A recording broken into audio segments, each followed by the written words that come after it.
Hey Marty, welcome back to the PSA podcast. How you doing? Hey, Joe, another exciting one, man. Looking forward to this one. Yeah, yeah, Talking the absolutely. trades. Nothing better than talking the trades, right? Yeah, skills trades, absolutely. Yeah, we got a really good one for our listeners today, and I say that because we're joined by Andrew Brown. He's a skilled trades advocate, trade school supporter, social media influencer, president of an online e-commerce tool supply company called Fetch or ToolFetch, and a podcaster in his own right. And as the founding member of the Skilled Trades Advisory Council, Andrew's passion is to unite the skilled trade community and inspire North America's youth to consider related careers in the professional trades. Okay, a little bit about ToolFetch, his company. It's a professional business to business company sourcing plumbing, electrical, construction, and welding tools and equipment in the infrastructure repair and new construction. You can access ToolFetch at www.toolfetch.com. So, Andrew, how are you doing this morning? Guys, I am feeling good about this one, Joe, Marty. Good to have or be on the show today. I'm super excited. Yeah, well, you absolutely have a full plate, obviously, right? You're involved in so many different things. So thank you so much for taking time to join Marty and myself. Really appreciate it. Not sure how we're going to fit all this into a 30-minute podcast, but we'll certainly do our best. So, hey, before we get started, tell us a little bit about yourself. Growing up as a youth, how did you get involved in the skills trades, or were you ever excited in skills trades when you were younger? And how did you transition yourself into being such an advocate for it? I was an IT guy. I was nowhere near the trades. I wasn't going down that path. I went a 4-year college path. And looking back, actually, on that path, I was actually more confused coming out of school than when I was in school. And if I can go back into my DeLorean with Doc Brown, I would do a different path. I'd probably go into a trades path, but I'm happy the way my path turned out, and it really started on September 11th. It was a terrible day for our nation. The attacks on the Trade Center and obviously on the Pentagon really kind of marked uh, an era that was just unbelievable for the world. And I was down on the Trade Center a couple days after the planes hit the buildings, helping first responders and helping tradespeople find survivors the entire day. And it was one of those things like I was just in awe watching the tradespeople. Really, they kind of jumped into the debris. They were removing the debris. They were finding survivors, and some of them didn't have the right protection on, the right PPE on. And what we don't realize is that all these men and women were exposed to dangers that may or may not have been known at that time. So you fast forward years later, some of them have respiratory illnesses, and, there was bodily harm. And I was just so in awe. Not, again, I was an IT guy. I was witnessing all this. And after that, or the aftermath of this whole thing, I said, I want to change what I'm doing. Mm. So I slid in my 2 weeks notice at an IT firm that I was working for. And I set off to build a portal for the trades to get what they need and a platform to stay safe on site when applying it. So we help the trades to stop chasing what they need. We simply fetch it for them. So every day that you're down on a job is a blow to the bottom line. So whether you're chasing materials to your location, costs you time, costs you money, and costs your productivity, we get them what they want, when they want it, and where they want it, so they don't spend resources chasing it. And we carry over 2 million products from 650 different vendors to products like lifts, cement mixers, drain cleaners, and we'll ship all across the U.S. That's kind of my way to give back to the skilled trades and what I saw on 9/11. And I show up every day, awareness about the trades and what's going on behind the scenes with wages, and they're not necessarily respected. They don't get the recognition. And I'm just out there with my pom-poms all the time, just cheerleading about the trades and the opportunities and getting the next generation involved. Yeah, so a little bit about. Go ahead, Marty. You got a question? Well, the obvious thing is, okay, I'm fascinated. how do you do that? Is this e-commerce? How do you actually do that? I spent a lot of time not only in robotics and automation, but in the HVAC space. And so, how do you do that, Andrew? How do you provide those products? What's that look like? Well, it's interesting enough. If we back out probably 23, 24 years ago, and we came online, people looked at us like, "Wait, you're going to ship a cement mixer to my job site? I don't really understand this." And it was a little bit difficult at first to get manufacturers on board. And I remember this because we were new, and this was a completely new field for me.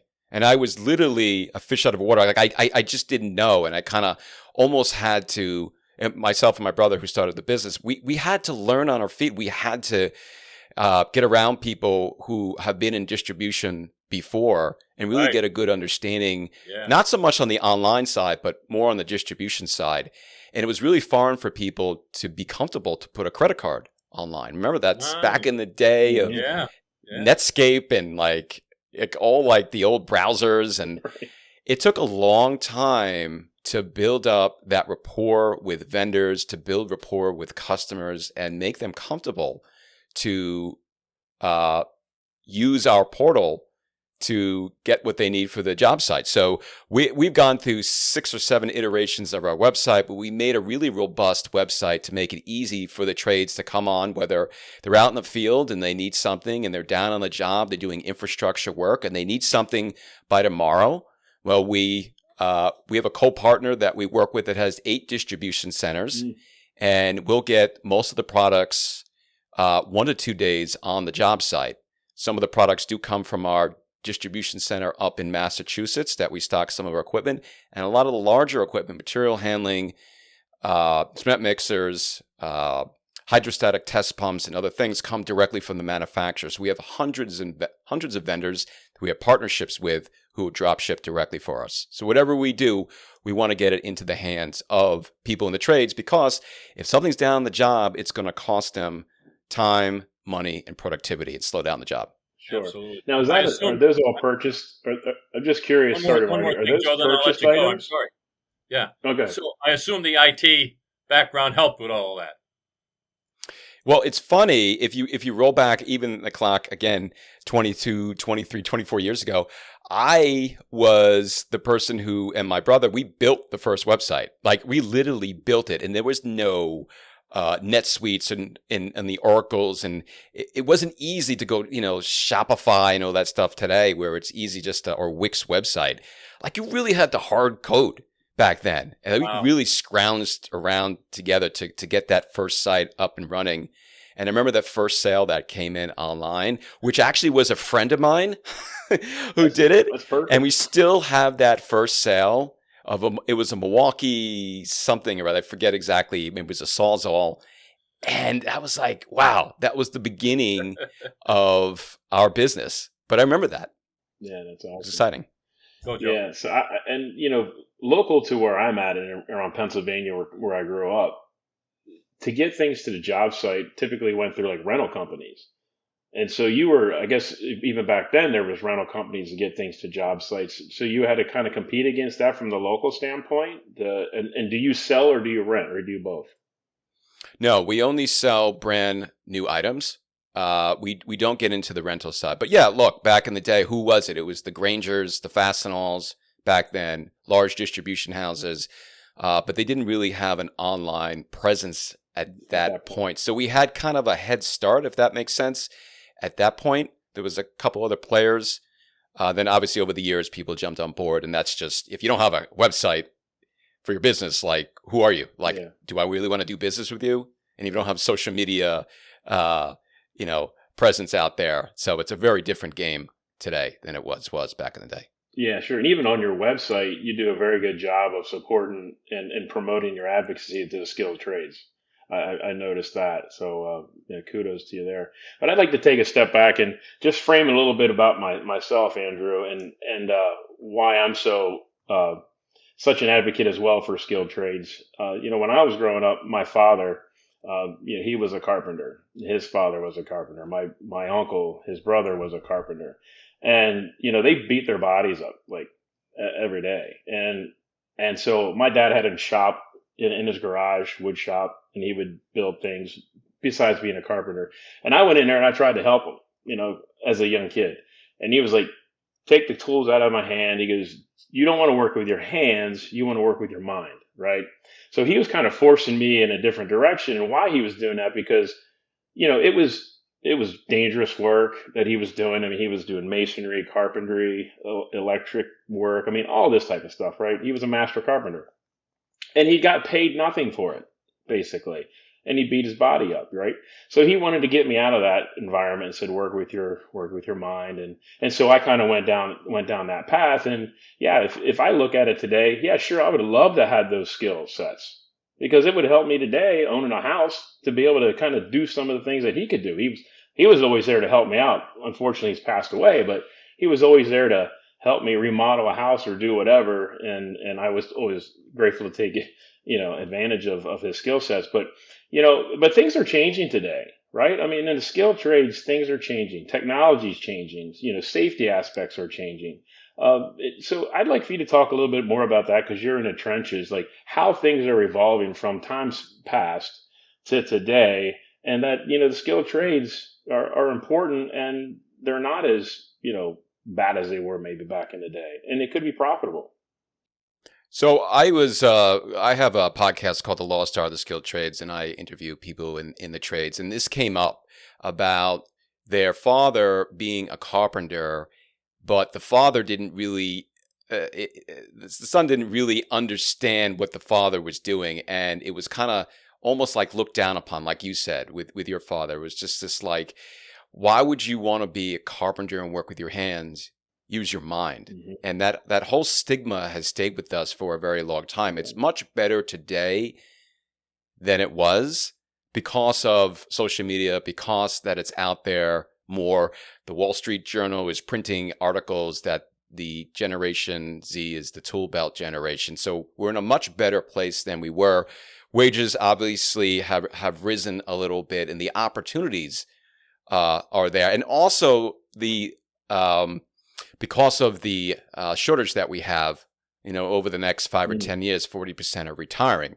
I mean, I can spew the statistics out there for the next half an hour, which I won't do, but the opportunity is there and the money is there for the person that wants to put the time, energy behind it, because I believe it's a lucrative path.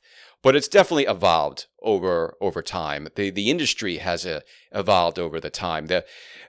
You can get the information a lot easier than you once did. There are apps that you can teach yourself. There is an app called I think it's Skillcat, where you can go online, pay $10 a month, and get certifications for HVAC or electrical to start your journey on that. It's just different things. There's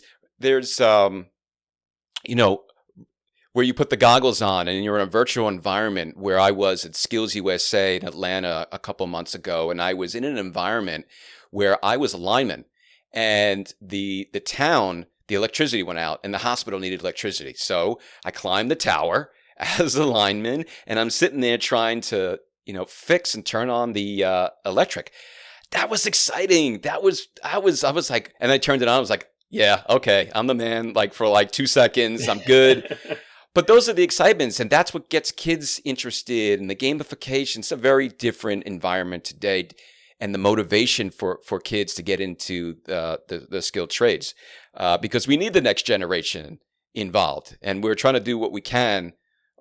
And that's what I do. A lot of my advocacy is really bang the drum about the skilled trades, because I don't want to see any of the trades get into a position where it's really bad, where you're waiting 4 weeks for a plumber, you're waiting 4 weeks for an electrician, you're paying $100 to $200 an hour.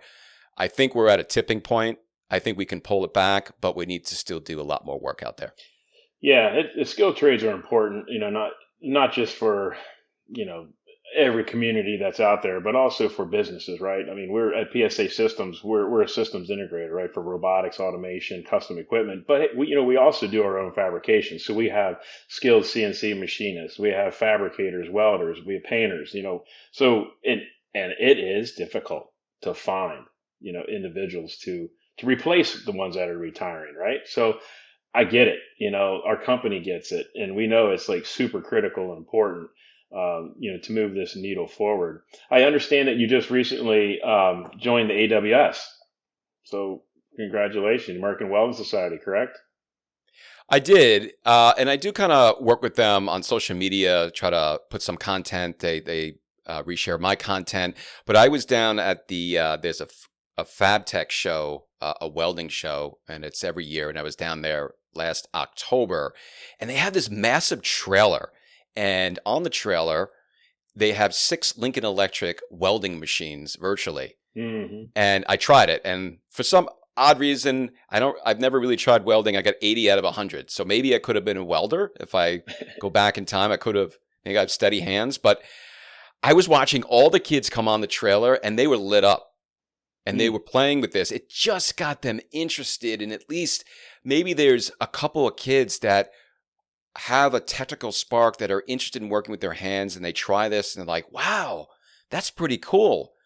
It's just getting them interested and then helping them along the way with their career exploration, which I think is an area that needs a lot of work in school, and trying to get kids the right information about wages and the path to take, but at least gets them interested. And that's what I saw with the American Welding Society. So I wanted to be more a part of it and just help with the shortage, because you need 330,000 welders by 2028 and 150,000 or so are retiring over the next 5 or 10 years. So Isn't that I wanted to be daunting? involved. Isn't that daunting, though, when you really sit back and you think about it? That's a crazy number.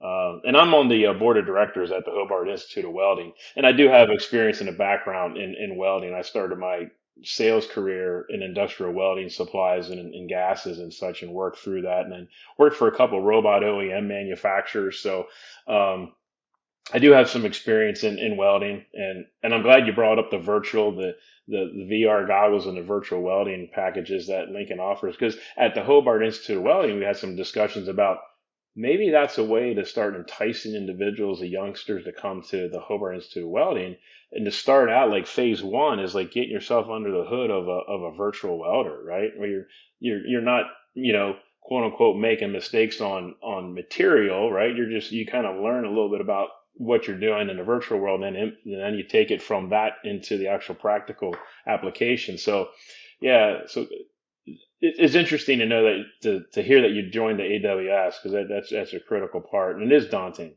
But the need for welders is going to be it's incredible. But the Hobart Institute of Welding, they place 99.3% of all their graduates are placed in the high paying skilled jobs, whether it be aerospace, shipbuilding, general fabrication, pipe welding. I mean, those are real good jobs. And there's a lot of upside to it. Yeah, it depends what you want to do with it, right? How far do you want to take it, right? I was speaking to someone in the welding field, Nate Bowman, who's it's the weld scientist on Instagram, and he's very well known for Lincoln Electric and really dialing in your machine. But he's super passionate about welding. And I said to him, like, well, what about kids who say that you don't make enough money in welding? And he's like, I have 2 or 3 jobs at any given time. I do what I need to do, right? I have my main job, and then I have a couple other jobs, and I have to fill sort of the gap because I want a certain lifestyle. I want to live a certain way. So I need to up my game.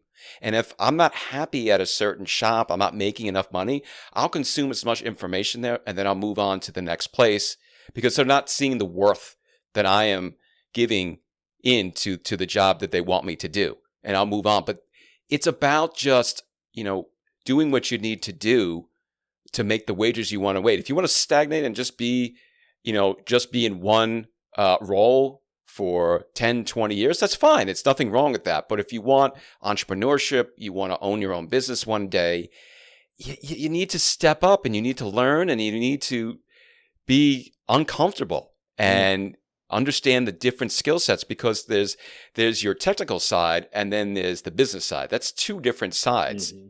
That's a whole different skill set. So I just think sky's the limit across the board, but depends how far you want to take it. Right. Marty, we've had some conversations about that, even internally with what we do, and taking it to the next level, as Andrew was saying. You can start, right, as into skilled trades. But if you want to take it and apply yourself, take it to the next level and own your own plumbing business, your own HVAC business, you name it, right? To your point, Andrew, the options are there for you. It's just, what do you want to do to progress your career forward, right?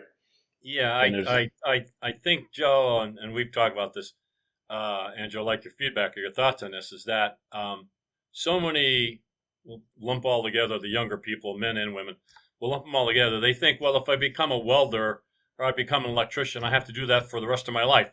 I'm going to be stuck in job X, and that's it. But to go back to your point, be so good they can't ignore you in whatever you're doing. You will move up, you'll make more money, you'll get better jobs, and you, in fact, may want to be an entrepreneur. Well, you may become a business owner. I point some of this back to parents and the whole educational system. We could lump that together. Are you seeing parental involvement in anything you're doing in terms of the skilled trades, Andrew? I think what's spoken about in the household is extremely important for an individual who's young's future.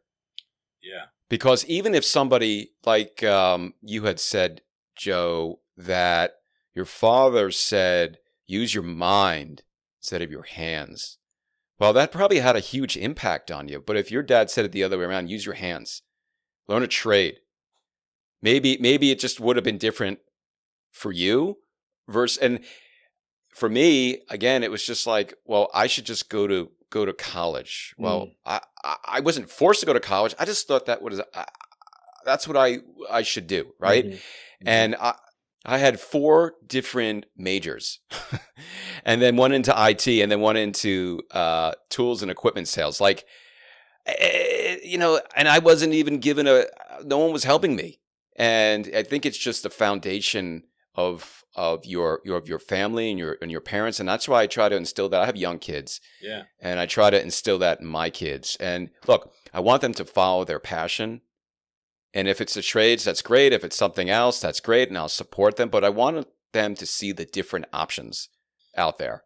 The kids almost have to become the parents, Andrew. The kids almost have, because as you're sharing this with them, they're hopefully taking this home and saying something like, I can start as an electrician, welder, carpenter, whatever, and make 60, whatever, throw out numbers. They can make good incomes. That's one of the reasons why liberal arts colleges are probably, it's kind of like dwindling a little bit, I think. At least the statistics say that. And but what's happening, I'm sure, is what, as you and others talk about skilled trades to the kids, they're taking messages home to their parents. Because I had the same experience. I wanted to be a heavy equipment operator. I love that shit, man. Excuse my phraseology. To this day, I wish I did that. The testosterone level of that is through the roof, man. Just climbing the line and doing that line work, right? But we all had that. But again, my dad said the same thing. Like, look, what do you want to be, a dummy? You want to be a dummy like me? I'm thinking, well, I wish I was a dummy because I'd probably be wealthy. Yeah, the parents thing and reaching out to them, I think is continues to be an important part of the story. So, look, you just if your son or daughter comes to you and says, "I want to be this," and if it's something in the trades, should you be supportive? Yes, you should. Should you give them the pros and cons? Yes, but let them make the decision. Don't just force your kid to just go into college and sign this massive loan and go 4 years in college. And I just want to go on record. I am not against college at all. Me either. I just don't think it's built for everybody. And kids today are looking at 2 paths right now. It's that trades path and that's that college path. That 6-figure debt is going to follow you. How much are you going to make when you come out of school? And it's that a lot of those jobs are not there anymore. Yeah. It's not guaranteed. When I went to school, it was like, yeah, you should be able to get a good job, and then you start to pay the loan back or the principal back, but it's very different today. And you don't necessarily need a degree in certain areas. Look, I don't want my doctor not going to school. Like, I want my doctor to go to school. Like, he's not learning on YouTube, or Yeah, she's yeah, learning on yeah, YouTube. yeah. So, Andrew, Yeah. talk about, because I know you've posted on this. I want to talk to you about first one. This encouraging women into the skilled trades. I mean, we have half or better of our population who are not entering the skilled trades enough. Would you agree with that? And what is your potential solutions or thoughts? I guess women only make up about 4% of trades overall. This goes back to, and I could give a bunch of examples. This just goes back to support for women, especially on job sites. You know, there is a lot of years prior, not so much today, of that they were teased or they weren't supported, or it wasn't really it wasn't really accepted for a woman to be on the job site. But now some of these women are better than some of the men out there. I mean, I have an example of an iron worker, Jamie McMillan, up in Canada, who does very exceptional work trying to get young kids into the trades. And I know her, and she's spoken a couple of times, and she had it was tough for her over the years, but she had said to me, things have changed. Things are better. It's more accepted today. But you need to provide the support to women to make them feel that they belong, that there's training, there's mentorship, right? The right gear, the safety gear is geared towards sort of women, and changing rooms, and going to the bathroom, and like all these different things on the job site. You want to make them feel sort of comfortable and accepted. But it's swinging the other way, because you could again see women on social media, Instagram, and many different examples of women doing amazing work in welding or plumbing and different trades, electrical. You can look it up on TikTok or Instagram, that they're doing amazing work, making good money, and they're in a predominantly male trade, but they're making their mark. But I think we have a long road ahead of us to get more women involved. I think that would help, obviously, with the skilled trade shortage that we have, to get more women in, but we need to do a better job of supporting them. One last point, Joe. There's a practical side to this, guys. Our companies need this talent. They need women to be joining the workforce. There's a very practical side to this. And the more companies open their minds and their pocketbooks to this and support, do the things that you just talked about. So back to you, Joe. Yeah, I'll say, like, the enrollment at the Hobart Institute, right? The enrollments are increasing for young ladies entering the Hobart Institute of Welding, which is actually very encouraging. So yeah, and also I think goes back to the high schools, right, and the junior high schools, to make sure that there's programs there at those schools, and the administration and the guidance counselors are also being quite aware of what's happening in the workforce, right? Where are those opportunities to be successful in implementing skills trades? And some schools are doing a fantastic job. The school I graduated from, New Oxford High School in New Oxford, Pennsylvania, Lower Adams County, they have a phenomenal facility geared towards skilled trades. And if you can replicate that and continue to replicate that and use those wins, in these local communities, it can't get anything but better. But it has to be replicated, and I think that's a great approach. What do you think? What are you seeing, Andrew, in that arena? So on our foundation, the Skilled Trades Advisory Council that we have 8 members. 7 of them are women, and there's one woman by the name of Mary Gaffney, and she has something called the MyWick program, and it takes 80 girls over the summer, teaches them a trade, and they get a whole tool set, and they work with each trade to learn a trade. And you're starting them very young. It's usually early high school, but they're taking their summer and they're learning a trade. And I don't think, if I remember correctly, I don't think it really costs anything. I think it's all funded by Mywick and I forget, it's the Philadelphia. I'll come back to that. But it's a program that really teaches women how to get used to working with their hands. Yeah. And those are programs and things that you need to do to get the awareness to women out there, especially girls who maybe never picked up a tool before, never even measured anything before. And they come out of this, 6-7 week camp knowing a ton more. And some of women have moved on and eventually started their own business and construction. And those are the things you need to do. Those are the programs you need to have. It's exciting. Yeah. Talk to us about Williamson College.